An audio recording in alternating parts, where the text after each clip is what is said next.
Students ये NEET 2016 का question है। इसमें NEET 2016 some basic concept of chemistry का question, some basic concept of chemistry का क्वेश्चन है। ठीक है, some basic concept of chemistry का ये भी क्वेश्चन है। तो इसे पूछा क्या है बेटा, इसमें नीट 2016 में क्वेश्चन में क्या रखा है कि दो कंपाउंड्स हैं, सॉरी दो एलिमेंट्स x और y हैं, टू एलिमेंट्स x और y हैं। तो ये आपस में कंबाइन करके दो कंपाउंड बनाते हैं। एक कंपाउंड बनता है मेरे लाल XY2 और दूसरा कंपाउंड बनता है X3Y2। एक कंपाउंड बनता है X3Y2। तो इस कंपाउंड का कितना मोल, इन्होंने इस कंपाउंड का 0.1 मोल लिया है, ठीक है, और दूसरे कंपाउंड का 0.05 मोल लिया है। फिर उन्होंने साथ में ये भी कह रखा है इस कंपाउंड के 0.1 मोल का मास कितना दे रखा है, इस कंपाउंड में 0.1 मोल का मास 10 ग्राम दे रखा है, इस कंपाउंड के 0.05 मोल का मास 9 ग्राम दे रखा है, इसका 9 ग्राम दे रखा है। इन्होंने पूछा क्या है कि x और y, the atomic weight of x and y पूछा है। तो आपसे atomic weight of x and y यानी आपसे mx पूछ रहा है और mx कितना होगा, और आपका बेटा my पूछ रहा है तो ये कितना होगा। तो इसके लिए बेटा क्या करना है, आपको पता होना चाहिए कि किसी कोई कंपाउंड के 1 मोल का जो मास होता है वो उसके मॉलिक्यूलर ग्राम मॉलिक्यूलर मास के बराबर होता है। तो इसका बेटा 0.1 मोल ले रखा है, तो इसके 1 मोल का मास कितना हो जाएगा, 0.1 मोल का मास अगर 10 ग्राम है तो 1 मोल का, अगर यहाँ पे 1 मोल कर लेंगे तो इसके 1 मोल का मास कितना हो जाएगा, इसके 1 मोल का मास हो जाएगा 10/0.1, ये आप हटाओगे तो यहाँ 100 हो जाएगा, यानी कितना हो जाएगा 100 ग्राम। तो बेटा इसके 1 मोल का मास कितना आ गया, 1 मोल का मास आ गया 100 ग्राम। तो 1 मोल का मास बेटा 1 मोल ऑफ XY2, सॉरी ये XY2 है बेटा, 1 मोल ऑफ XY2 का मास कितना आ गया, 1 मोल ऑफ XY2 का मास कितना है, ये इक्वल टू आपका है 100 ग्राम। तो 1 इसका XY2 के 1 मोल का मास कितना आ गया 100 ग्राम। इसके देखो बेटा, इसके 0.05 मोल का मास 9 ग्राम है, तो इसके 1 मोल का मास कितना हो जाएगा, तो इसके 1 मोल का मास अगर निकालोगे तो ये आ जाएगा 9/0.05। तो यहाँ से बेटा पॉइंट हटाओगे तो 2 जीरो ऊपर चले जाएंगे, 5 1 जा 5, 5 1 जा 5, 4 बचा 40 हो गया, 5 8 जा 40, ये जीरो। तो इसके 1 मोल का मास कितना आ गया 180 ग्राम। तो 1 मोल X3Y2, 1 मोल X3Y2 का मास कितना आ रहा है मेरे लाल 180 ग्राम। तो 1 मोल का मास, और 1 मोल का मास जो होता है बेटा उसके ग्राम मॉलिक्यूलर मास के बराबर होता है, ठीक है। तो इसका अगर मैंने यहाँ से आप 2 इक्वेशन बनाई है, तो यहाँ से आप 2 इक्वेशन आप बना सकते हैं। कैसे, अब 1 मोल का मास आ गया तो यहाँ से आप 2 इक्वेशन बनाइए। 2 इक्वेशन कौन सी बन के आएंगी, तो 2 इक्वेशन जब आप बनाएंगे तो आपका देखिए बेटा, इसका एटॉमिक मास ले लीजिए mx, इसका एटॉमिक मास आप mx ले लीजिए, तो इसका एटॉमिक मास आप 2my ले लीजिए, ये इक्वल टू क्या हो जाएगा 100 ग्राम, ठीक है। इसका एटॉमिक मास आप कितना हो जाएगा बेटा, 3 एटम है तो 3mx हो जाएगा, और आपका प्लस 2my ले लीजिए, और ये इक्वल टू हो जाएगा 180 ग्राम। बेटा 1 मोल का मास उसके ग्राम मॉलिक्यूलर मास के बराबर होता है, जो 1 मोल के बराबर होता है। तो अब इसको करो बेटा, दोनों इक्वेशन को क्या करो आप माइनस कर दो, तो यहाँ माइनस लगाओगे, यहाँ माइनस लगा लो, यहाँ माइनस लगा लो, तो बेटा क्या होगा, इससे आपका ये देखो माइनस, ये माइनस का 2my है, ये प्लस का 2my, ये हो जाएगा कैंसिल। तो बेटा यहाँ कितना बचेगा बताइए, ये प्लस का mx है, माइनस का 3mx है, इसमें एक प्लस का mx घटेगा तो कितना आएगा माइनस का 2mx, आपका माइनस का 2mx आएगा, तो माइनस का 2mx आ जाएगा। तो माइनस का 2mx इक्वल टू बताइए -180 और ये 100, इसमें कितना बचेगा -80 बचेगा आपका। तो इस तरीके से आप माइनस माइनस बेटा प्लस हो जाएगा और mx इक्वल टू निकल के आ जाएगा आपका 80/2 यानी कितना हो जाएगा 40 ग्राम। तो ये आपका इसके एक एटम का मास कितना आ जाएगा 40 ग्राम आ जाएगा। तो यहाँ से एटॉमिक वेट कितना हो जाएगा आपका, एटॉमिक वेट जो होता है 40 हो जाएगा। कितना हो जाएगा बेटा 40, क्योंकि एटॉमिक वेट में ही हम ग्राम लगा देते हैं तो ग्राम एटॉमिक वेट बन जाता है। तो mx आपका कितना निकल के आ गया, तो mx आपका आ गया मेरे लिए 40। फिर आता है my की बारी। अब my निकालनी है, तो my निकालने के लिए क्या करो, जो mx की वैल्यू है किसी भी इक्वेशन में आप रख दो। तो इस इक्वेशन में अगर हम mx की वैल्यू रख दें तो यहाँ बेटा कितना हो जाएगा, यहाँ 40 रखोगे तो आपका हो जाएगा, इसमें जो 40 रखोगे तो 40 प्लस 2my इक्वल टू कितना हो जाएगा 100।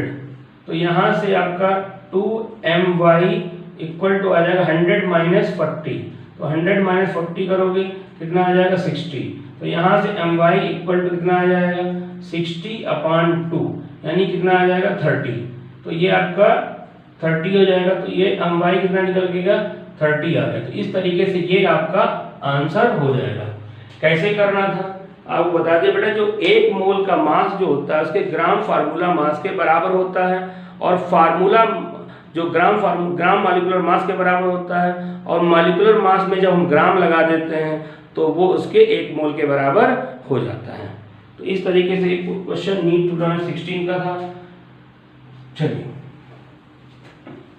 तो आंसर क्या आ गया, इसमें आपका ऑप्शन जो दे रखा है ये आपका ए ऑप्शन इस तरीके से दे रखा है। अगला क्वेश्चन देखिए, अगला क्वेश्चन दे रखा है what is the mass of precipitate formed. Question कहेगा what is the mass of precipitate formed when 50 ml of 16.9% solution of AgNO3। इन्होंने कह रखा है 50 ml, ठीक है, इन्होंने कह रखा है 50 ml of 16.9%, 50 ml of 16.9% solution, 16.9% solution of AgNO3। इतना इन्होंने AgNO3 का सॉल्यूशन ले रखा है। इस मिक्स्ड विद, इसको मिक्स किया है इसके साथ, इसको मिक्स कर दिया है 50 ml 5.9% सॉल्यूशन, 5.8 NaCl सॉल्यूशन, तो इसके साथ मिक्स किया है। तो भैया इन्होंने मिक्स कर दिया। तो what is the mass of precipitate form, तो प्रेसिपिटेट का मास पूछा है। भैया देखो, जब इन दोनों को आप मिक्स करोगे, जब आपका NaCl और प्लस AgNO3 जो इनका सॉल्यूशन मिक्स किया जाता है, तो इनका जब एक्वस सॉल्यूशन, या अगर एक्वस सॉल्यूशन को जब मिक्स करते हैं तो बेटा क्या बनता है, ये आपका NaNO3 बन जाता है। ये इसका पॉजिटिव, इसका माइनस, इसका पॉजिटिव, इसका माइनस आपस में एक्सचेंज कर जाएंगे। डबल डिकम्पोजिशन टाइप की रिएक्शन होगी, ये इसके साथ चला जाएगा, इसके साथ चला जाएगा। तो इस तरीके ये आपस में रिएक्ट कर जाएंगे तो आपका बनेगा एक NaNO3 बनेगा, एक्वस, ये तो डिसॉल्व। बेटा ऑल नाइट्रेट्स आर सॉल्युबल। बेटा नाइट्रेट कभी प्रेसिपिटेट नहीं बनाते हैं, जितने भी नाइट्रेट होते हैं सारे नाइट्रेट सॉल्युबल होते हैं, नाइट्रेट कभी भी प्रेसिपिटेट नहीं होता है। All nitrates are soluble. तो इसके साथ आपका क्या बनेगा AgCl। अब AgCl जो होता है ये सॉलिड होता है, इसका ये प्रेसिपिटेट बन के आ जाएगा। याद रखना मेरे लाल, बता दूं AgCl व्हाइट PPT बनाता है, व्हाइट PPT बनाता है, और सॉल्युबल होता है अमोनिया में। ठीक है, सॉल्युबल इन अमोनिया, अमोनिया में सॉल्युबल होता है। AgBr जो होता है लाइट येलो प्रेसिपिटेट बनाता है, लाइट येलो प्रेसिपिटेट बनाता है, और ये भी हमारा partially soluble in ammonia, partially soluble in ammonia, ये भी सॉल्युबल होता है पार्शियली। और आपका AgI जो होता है ये आपका डार्क येलो प्रेसिपिटेट बनाता है, AgI आपका डार्क येलो प्रेसिपिटेट बनाता है। AgI का प्रेसिपिटेट कैसा होगा, डार्क येलो, डार्क येलो होता है, और ये इनसॉल्युबल इन अमोनिया। याद रखना ये इनसॉल्युबल होता है अमोनिया में, ये अमोनिया में इनसॉल्युबल होता है। और AgF जो होता है ये प्रेसिपिटेट नहीं होता है, AgF इज सॉल्युबल। AgF कैसा होता है, तो AgF आपका सॉल्युबल होता है, ये प्रेसिपिटेट नहीं बनाता। तो याद रखिएगा, आपके नॉलेज के लिए है। चलिए फिर आगे हम लोग बात करते हैं। चलिए इस क्वेश्चन पे आते हैं। इस क्वेश्चन में इन्होंने क्या मास ऑफ प्रेसिपिटेट पूछा। फिर वही क्वेश्चन की बात आ गई, बेटा पहले नंबर में क्या करो, जब भी क्वेश्चन का अगर परसेंटेज दे दिया या इस तरह क्वेश्चन हो तो उसमें पहले नंबर में क्या करो, पहले नंबर में आप इसके मोल बना लो। तो इसमें इन्होंने क्या 50 ml ऑफ 16.9%। बेटा देखो परसेंटेज मतलब क्या होता है, परसेंटेज मतलब होता है आपका 100 में कितना है, परसेंटेज मतलब होता है 100 में। तो भैया देखो 16.9% का मतलब ये है कि अगर सॉल्यूशन का 100 ml होगा तो इसमें ये 16.9 ग्राम होगा। परसेंटेज का मतलब होता है 100 में, परसेंटेज का मतलब होता है 100 में। अगर मान लीजिए अगर 100 ml सॉल्यूशन होता, अगर 100 ml सॉल्यूशन होता तो 100 ml अगर सॉल्यूशन होता, 100 ml अगर सॉल्यूशन होता तो उसमें AgNO3 कितना होता, 100 ml सॉल्यूशन होता तो उसमें AgNO3 होता तो WAgNO3 हो जाता आपका जाके 16.9 ग्राम। लेकिन ये 50 ml है भैया, तो इधर 50 ml ही दे रखा है। तो भैया 50 में 50 ml सॉल्यूशन अगर लोगे तो इसमें AgNO3 कितना हो जाएगा, इसका आधा हो कि नहीं होगा। तो 50 ml में कितना होगा, इसका आधा हो जाएगा। तो निकालना है तो यहाँ निकाल सकते हो, पहले एक तो पूरा एक के लिए निकालो तो 100 ml, तो 1 ml में कितना हो जाएगा, 1 ml में AgNO3 कितना हो जाएगा, तो 1 ml में AgNO3 कितना होगा 16.9 अपॉन 100। देयरफॉर 50 ml में कितना हो जाएगा, 50 ml में अगर बात करोगे तो 16 इसमें कितना हो जाएगा आपका 16.9 अपॉन 100 इंटू 50। तो बेटा ये कितना है 50 दूना 100 और ये कितना हो जाएगा 16.9, यानी 2 8 जा 16 और 2 4 जा 8.5। तो आपका निकल के आएगा 8.45, यानी 8.45 ग्राम आपका ये है, यानी 8.45 ग्राम आपका ये हो गया। ठीक है, ऐसे ही इसका देख लीजिए, इसका इन्होंने 50 ml लिया, इसी तरीके इसका भी अगर मान लीजिए 100 ml सॉल्यूशन होता तो 100 ml सॉल्यूशन में NaCl कितना हो जाता 5.8 ग्राम, लेकिन 50 ml सॉल्यूशन ले रखा है तो इसका आधा हो जाएगा, यानी इसमें NaCl की अमाउंट कितनी आ जाएगी, NaCl की अमाउंट हो जाएगी 5.8 अपॉन इसका आधा कर लेना, डायरेक्ट कर देना है। तो इस 5.8 अपॉन आधा करोगे तो कितना आ जाएगा, इसका आधा कितना हो जाएगा, तो आपका हो जाएगा 2 2 जा 4, इसी तरीके से कर लेना 2 2 जा 4 और आपका 2 9 जा 18, तो ये आपका 2.9 ग्राम आ गया। तो इसमें यानी उस सॉल्यूशन में जो रिएक्टिव स्पीसीज है ये और ये, इनका इसका मास कितना 2.9 ग्राम, इसका मास कितना 8.45 होगा। अब क्या करो, इनके मोल बना लो, स्टोइचियोमेट्रिक कोएफिशिएंट तो बनी बना है तो मोल बना लो, जिसके मोल कम होंगे वो हो जाएगा लिमिटिंग रीजेंट, तो जिसके मोल कम होंगे वो लिमिटिंग रीजेंट हो जाएंगे। तो स्टोइचियोमेट्रिक कोएफिशिएंट बन दिया, तो इसको किससे डिवाइड करो, इसके मोल कितने हो जाएंगे, ये तो मास हो गया। अगर मोल की बात करें तो इसको NaCl का कितना होता है, सोडियम का 23, Cl का 35.5, इसको आप 58.5 से डिवाइड करोगे। इसको मेरे पास AgNO3 का मास देखो, Ag का बेटा कितना होता है 108 होता है। अगर AgNO3 का निकालोगे आप AgNO3 का मोलर मास निकालोगे तो AgNO3 के Ag बेटा कितना होता है 108 होता है। नाइट्रोजन बेटा आपका 14 होता है और आपका N ये 60 और ऑक्सीजन कितना है 16 3 जा 48 हो जाएगा। तो इसको आप 8 4 12 और 8 यानी आप निकल के आएगा नियर अबाउट 170 निकल के आएगा।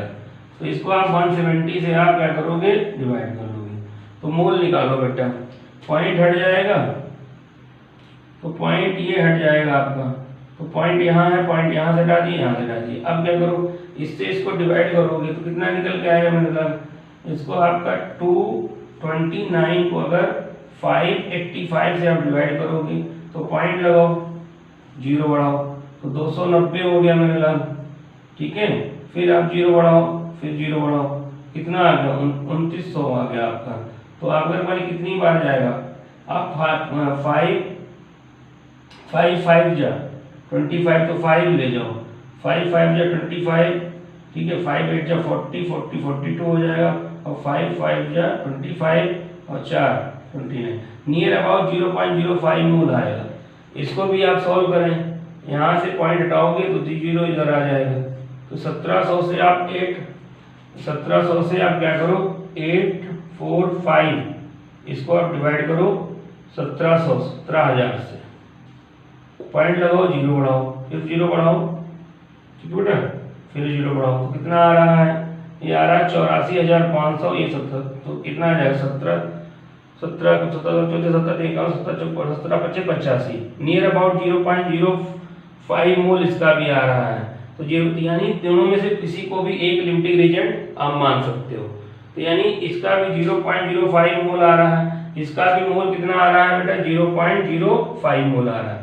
तो यानी AgCl का मोल कितना बनेगा 0.05 नियर अबाउट। अब 0.05 मोल आपका बन रहा है, तो इसमें उसका मास कितना हो जाएगा, तो मास बनाने के लिए क्या करो, मोल को उसके मोलर मास से मल्टीप्लाई कर दो। तो मास बनाने के लिए मोल को आप मोलर मास से मल्टीप्लाई कर दीजिए, तो मोल जो मोल आ रहे हैं NaGCl, ये निकल के आ रहा है 0.05 नियर अबाउट। तो इसको आप क्या करो, तो WAgCl equal to 0.05 into 143.5, AgCl का मोलर मास जो होता है 143.5, इसको मल्टीप्लाई करो आप, 5 5 जा 25, 5 3 जा 15 2 17, 5 4 जा 20, ये 21 हो जाएगा, और 5 1 जा 5, 5 1 जा 5 अप टू 7, पॉइंट कितनी 3 डिजिट पर पॉइंट 1 2 3, यानी 7.125, यानी नियर अबाउट कितना आ रहा है आपका 7 ग्राम। तो इस तरीके से आंसर इसका 7 ग्राम होगा, ठीक है, क्लियर हो गया होगा। अगला देखिए, तो इस तरीके से आपने ये क्वेश्चन कर लिया।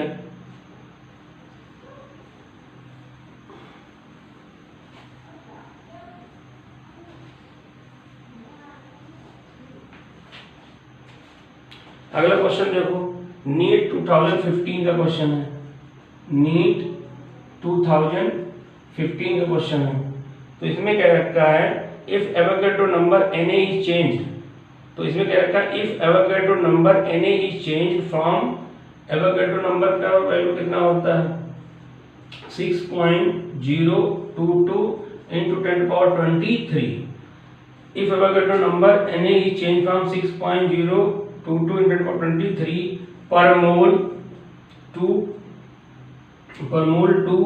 कहाँ किसमें चेंज कर रहे हैं इसको 6.022 into 10⁻20 में चेंज कर रहे हैं, 10⁻20 पर मोल चेंज कर रहे हैं। तो कह रहे हैं दिस वुड चेंज, तो इससे क्या चेंज हो जाएगा, दिस वुड चेंज, तो इससे क्या क्या चेंज हो जाएगा। तो ऑप्शन दे रखे हैं, A the mass of 1 mole of carbon, ये दे रखा है mass of 1 mole of carbon, B दे रखा है इसमें the ratio of chemical species to each other in a balanced equation, the ratio of chemical species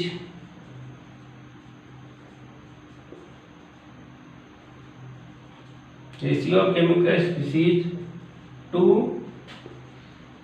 each other, ठीक है, in a balanced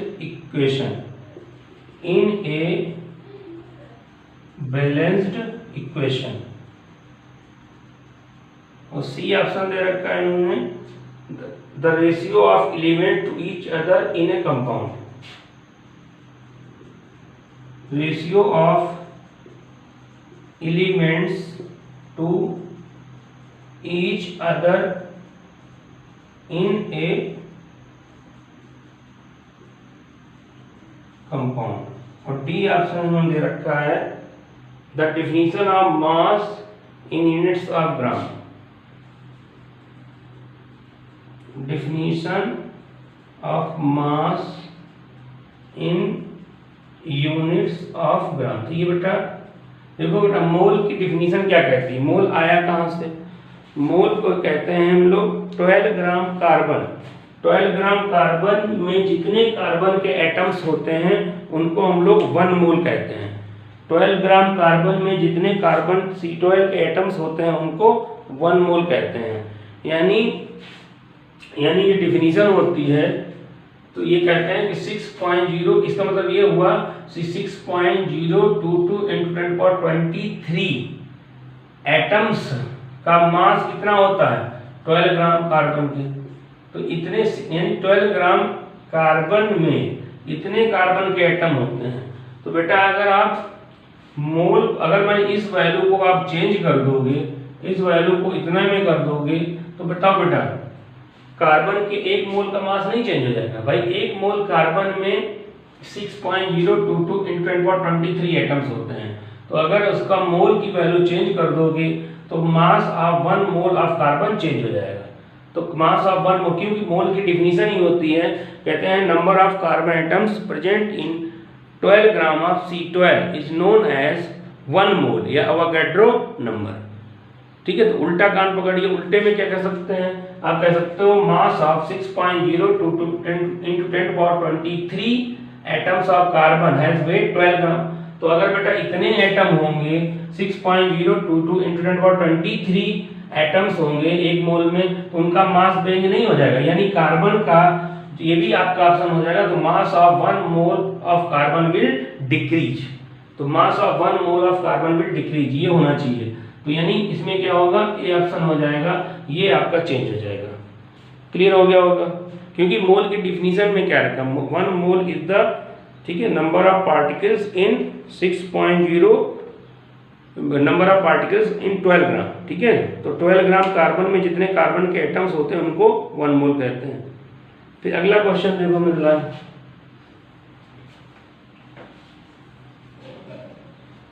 अगला क्वेश्चन है आपका नीट 2015 का। नीट 2015 का क्वेश्चन पूछा गया, the number of water molecules is maximum in. तो फिर वही बात है, number of water molecules is maximum in. तो इसमें एक तो दे रखा है 1.8 ग्राम वाटर, एक दे रखा है 18 ग्राम वाटर, एक दे रखा है 18 मोल्स ऑफ वाटर, एक 18 मॉलिक्यूल्स ऑफ वाटर। तो भैया जिसमें मोल्स ज़्यादा होंगे उसमें मॉलिक्यूल्स ज़्यादा होंगे। तो इनमें 4 ऑप्शन दे रखे हैं कि इसमें वाटर के मॉलिक्यूल्स मैक्सिमम होंगे। ए दे रखा है हमारा 1.8 ग्राम वाटर, बी दे रखा है आपका 18 ग्राम वाटर, और सी दे रखा है हमारा 18 मोल्स ऑफ वाटर, और डी ऑप्शन दे रखा है 18 मॉलिक्यूल्स ऑफ वाटर। तो भैया इसमें जिसके मोल ज्यादा होंगे उसमें वाटर के मॉलिक्यूल्स भी ज्यादा होंगे। तो number of water molecules is maximum in. तो मैक्सिमम भैया देखो साफ साफ दे रखा है 18 मोल्स ऑफ वाटर। तो इसमें वाटर के मॉलिक्यूल्स मैक्सिमम होंगे, क्योंकि जो मास, देखिए मोल निकालने के लिए क्या करते हैं, मास को मास से, यानी इसमें वाटर के मोल कितने हो जाएंगे 1.8/18। 18 वाटर का मोलर मास होता है, तो आप हटाओगे तो कितना निकल के आएगा 0.1 मोल। तो इसमें वाटर का 0.1 मोल है।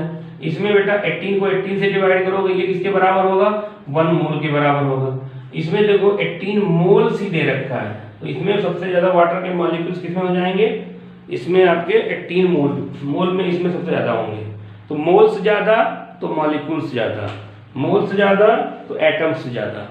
ठीक है, तो याद रखिएगा। अगला क्वेश्चन देखो, तो नीट ये 19 का क्वेश्चन है। इसमें आपका ये भी 2015 का क्वेश्चन है, नीट 2015 में पूछा गया था। इसमें कह रहे हैं a mixture of gases contain H2 and O2 gases in the ratio of 1:4. What is the molar ratio of the two gases in the mixture? तो a mixture of gases H2 and O2, यह 2 gases हैं, उनके मास का ratio दे रखा है। तो WH2 और WO2, तो इनके मास का रेशियो दे रखा है 1:4। तो पूछ रहे what is the molar ratio of the two gas in the mixture. तो इनके मोल का रेशियो क्या होगा? भैया मास अगर दिया है तो बताया मास से मोल बनाने के लिए क्या करते हैं, उसके मोलर मास से डिवाइड करते हैं। तो भैया हाइड्रोजन का मोलर मास कितना होता है 2 नियर अबाउट, ऑक्सीजन का मोलर मास कितना होता है 32। अब क्या करो 4 8 जा 32, तो 8 आ गया। इसको होल नंबर में चेंज करने के लिए क्या करो, इसको आप 8 से मल्टीप्लाई करो, ठीक है, और इसको भी आप 8 से मल्टीप्लाई कर दो। तो बेटा कितना आ जाएगा 2 4 जा 8, और ये कितना 8 1 जा 8, यानी मोलर रेशियो कितना हो जाएगा 4:1।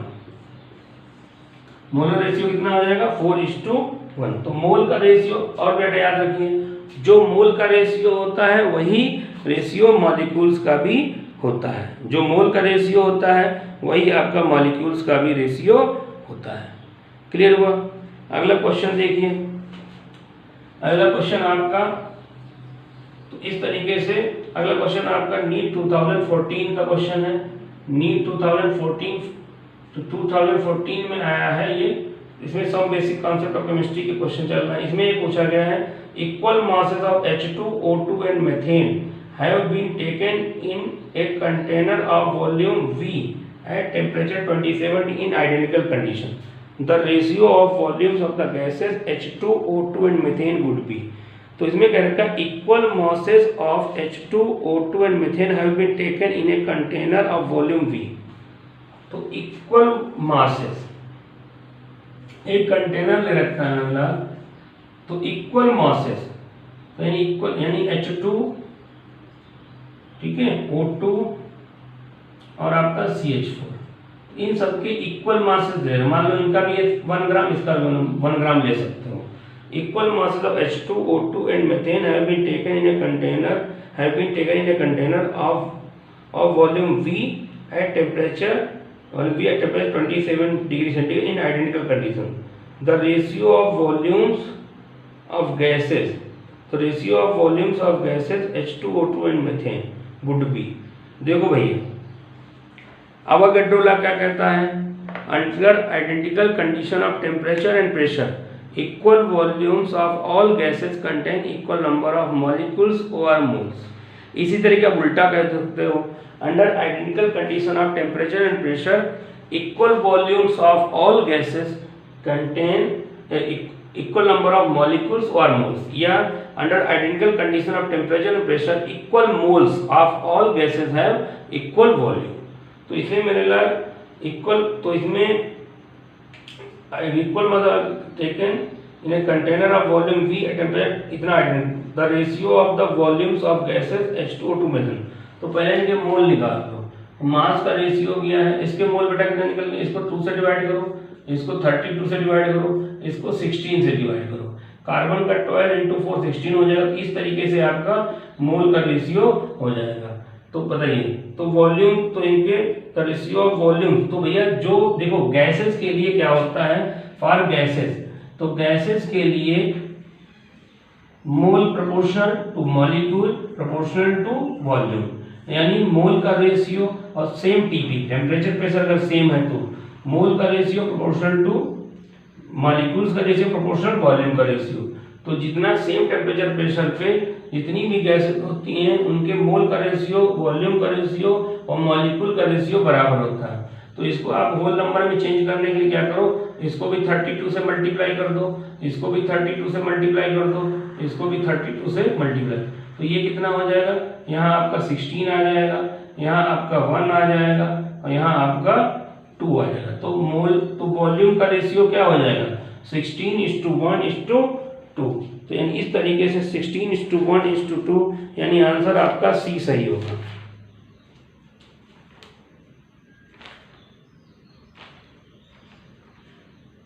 ठीक है, तो ये याद रखिएगा गैसेस के लिए। लेकिन अगर मान लो सॉलिड लिक्विड है, अगर सॉलिड लिक्विड अगर दे रखा है तो सॉलिड लिक्विड के लिए क्या होगा, सॉलिड लिक्विड अगर दे रखा है तो मोल प्रोपोर्शनल टू मॉलिक्यूल्स होगा, वॉल्यूम के प्रोपोर्शनल नहीं होगा।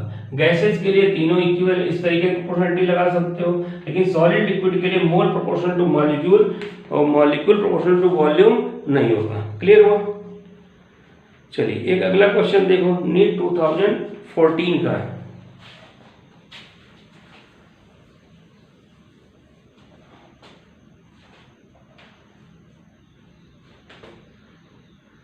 अगला क्वेश्चन देखो, इसमें कह रखे हैं when 22.4 litre H2 is mixed with 11.2 litres of Cl2 each eight STP the moles of HCl formed each.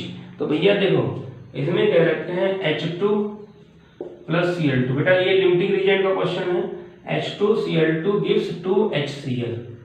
तो इसमें कह रखे हैं 22.4 लीटर ऑफ H2, तो भैया 22.4 लीटर H2 लिया है, ठीक है। 24 H2 is mixed with 11.2 litre आपका Cl2 है, 11.2 लीटर आपकी Cl2 है, ठीक है। इसको mix at STP the moles of HCl formed is equal to, HCl के मोल पूछे हैं।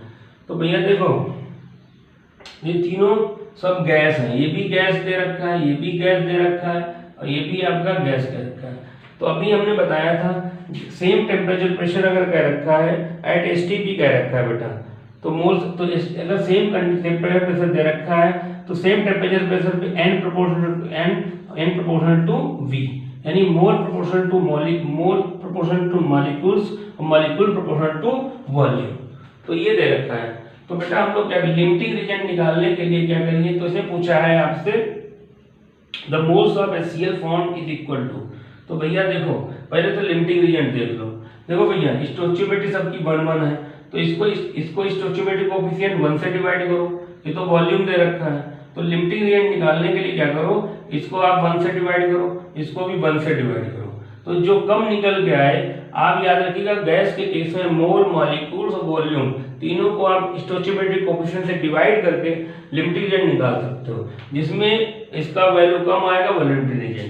तो यहाँ देखो बेटा, यहाँ पे 1 से डिवाइड करने पे आपका 2 आ रहा है, 1 आ रही है, इतना 11.2 आ रहा है, यहाँ 22.4 आ रहा है। तो लिमिटिंग रीजन कौन हो जाएगा, ये लिमिटिंग रीजन हो जाएगा। तो भैया देखो ये बताइए इसके 1 लीटर से कितना बनेगा, 2 लीटर, तो इसके 11.2 से कितना बनेगा, ये 2 इंटू 11.2 इसका स्टोइचियोमेट्रिक कोएफिशिएंट 2 इंटू 11.2 लीटर, यानी टोटल कितना हो जाएगा 22.4 लीटर। बताओ 22.4 लीटर का STP पे, 22.4 लीटर का STP पे किसके मोल के बराबर होता है, 1 मोल। तो 22.4 लीटर गैस का STP पे वॉल्यूम कितना होता है, 1 मोल। इस तरीके से ये नीट, तो इसमें आंसर कितना हो जाएगा, 1 मोल। तो 11 का आंसर आपका ए हो जाएगा। कोई दिक्कत हो बेटा तो आप इसको कमेंट करके आप पूछ सकते हैं, ठीक है। कोई दिक्कत हो, अगर आपको कोई टॉपिक पे दिक्कत आ रही हो तो उसको आप बताइएगा, उसको मैं वीडियो बना दूंगा, आपके लिए हेल्पफुल होगा, ठीक है। चलिए अगला क्वेश्चन देखिए।